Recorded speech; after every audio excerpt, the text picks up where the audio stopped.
Hello, my name's Damian Hughes and I'm the proud author of the 5 Steps to a Winning Mindset book. This is a study of the methods of the world's greatest sports coaches and asks, how do they do what they do? Most importantly, it's about how you can use their methods for your own benefit. Now I'd like to introduce you to the STEPS model. So let me introduce you in this video to thinking.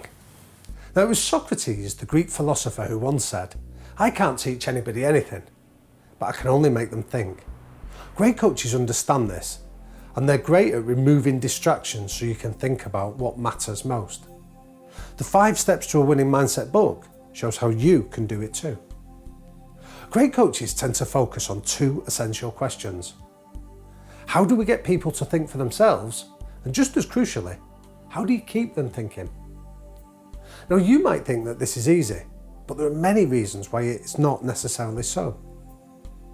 Now it's estimated that we have to make up to about 10,000 trivial decisions every single day. 227 of those decisions are just about food. Think about your visit to your local coffee shop. Do you want decaf or caffeinated? Small, medium, large or extra large?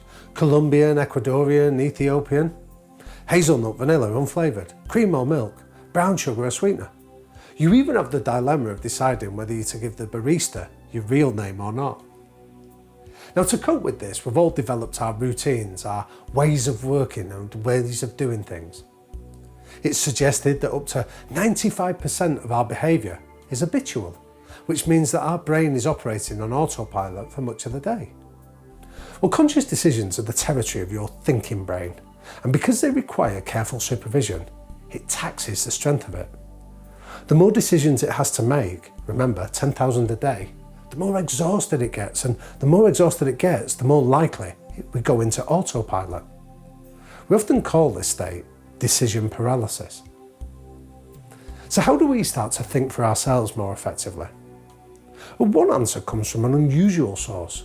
It's by setting tripwires. Let me explain. Dave Lee Roth was the lead singer for Van Halen in the mid-1970s to the mid-80s. This was an era when his band cranked out one smash hit after another. Running with the Devil, Dance the Night Away, Jump and many more. Van Halen toured tirelessly with over 100 concerts in 1984 alone. And behind the band's head-banging appeal was some real serious operational expertise. It was one of the first rock bands to bring major stage productions to smaller markets. As Roth recalled in his own autobiography, we'd pull up with 9 18-wheeler trucks full of gear, where the standard was 3 trucks maximum. The band's production design was astonishingly complex. The contract specifying the setup was, according to Roth, like a version of the Chinese Yellow Pages, because it was so technical and complex, it was like reading a foreign language. The band's M&M clause, perhaps the most infamous of all rockstar riders, was written into its contract to serve a very specific purpose. And it was called Article 126. Now the article was buried in the middle of countless technical specifications. Now when Roth would arrive at a new venue, he'd immediately walk backstage and glance at the M&M bowl. If he saw a brown M&M, he'd demand a line check of the entire production. Guaranteed you're going to arrive at a technical error, he said. They hadn't read the contract. Sometimes it even threatened to destroy the whole show. In other words, Dave Lee Roth was no diva. He was an operational master. He needed a way to assess quickly whether the stagehands at each venue were thinking and paying attention, whether they'd read every single word of the contract and taken it seriously.